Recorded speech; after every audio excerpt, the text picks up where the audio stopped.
Hey guys, it's Jared from Insider.com here with Pretty Little Liars star Tammin and Sursok, and we're going behind the glasses.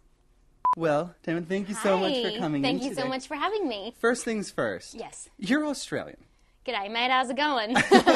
Honestly, It's there. I had no idea. I know. It's a little bit, I always say I'm a little bit confused because I was born in Johannesburg, raised in Australia, lived in London for 2 years, been here for 6.5 years, so I'm a little sort of all over the place. Am I putting it on? Totally not.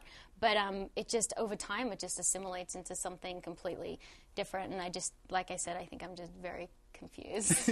You have like a hodgepodge accent. Oh, after all that totally. time. It's like you drink a glass of wine and all of a sudden you're like, "G'day, mate," and then you're here and you're like, "Oh my God!" So it is a hodgepodge of absolutely everything. In addition to not knowing you were Australian, I Right. did also not realize that you are insanely famous in Thanks. Australia. Well, I don't know about that, but I'm saying insanely famous. Thank You can be modest. Insanely, no.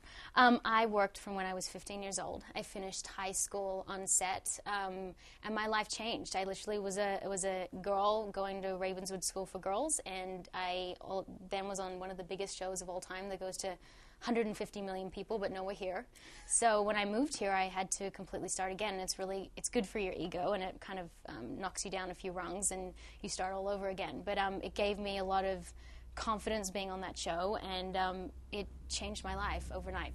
With Pretty Little Liars, Yeah. though, I mean, in the beginning, no one really knew how involved Jenna would Right, be. I right. mean, talk to me about those early days. Did you think this was someone who was going to be in 4 episodes? Well, in the beginning, it's so funny. I actually auditioned for Spencer, and I did the worst audition. I thought I did the worst audition. I actually gave up acting that day. I came out in tears, and I said, "This is it. I'm not going to do this anymore." Because sometimes I think you over-censor yourself when you're in the room, and when you're doing a good job, you always think you're doing a bad job.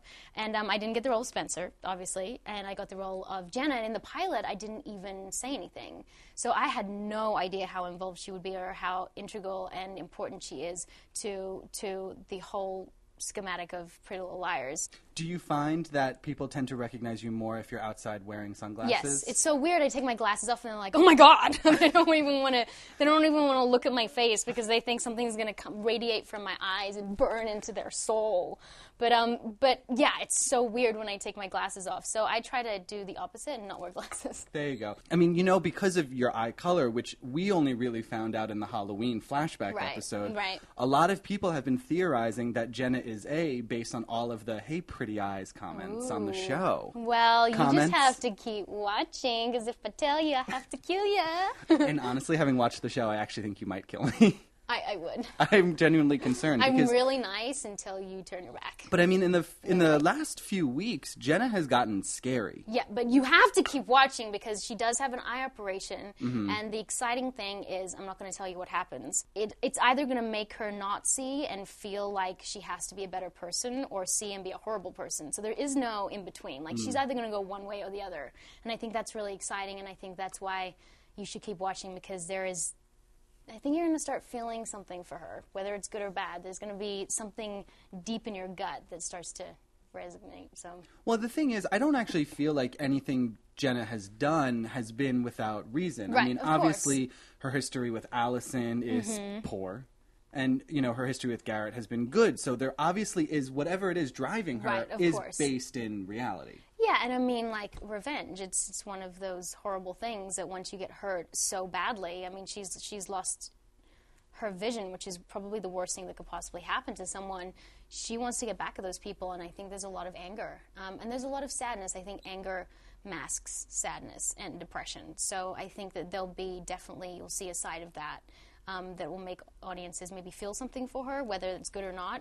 But I think she's coming from her truth, whatever that is. There was a while where fans actually wondered whether or not Jenna was really blind, based on her seeming omnipotence into of who was in the course. room. Did you at any point ever play her as faking blindness? I think you have to make a choice in all acting, and I'm not going to, tell you my secrets, but I made a choice whether she was blind or not from day one. Okay. And I've been playing it in my mind and in my gut and in my intentions from day one. So I don't know what the audience thinks, and it might be revealed that she is or she isn't, but I know what I think.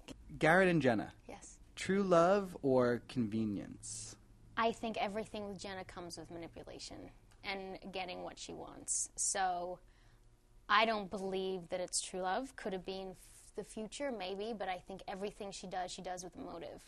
And there's definitely a motive with him. How much of Jenna's participation in this NAT club and how much of what she's been involved with the Paige and Allison's autopsy going missing will be revealed by season's end? How much will we learn? I don't think you'll learn that much. Okay. Because, Well, because that's why. Well, if we tell you everything, then you're not going to want to watch season 3. What I'm allowed to tell you is you do find out who A is at the end of the season, season 2.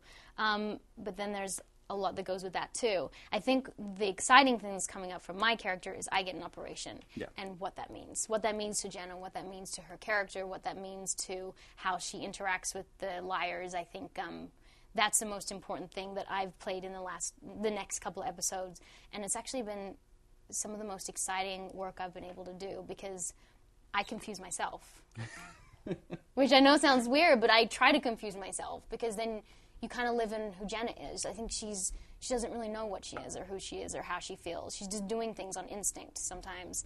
And that's the most exciting part to play.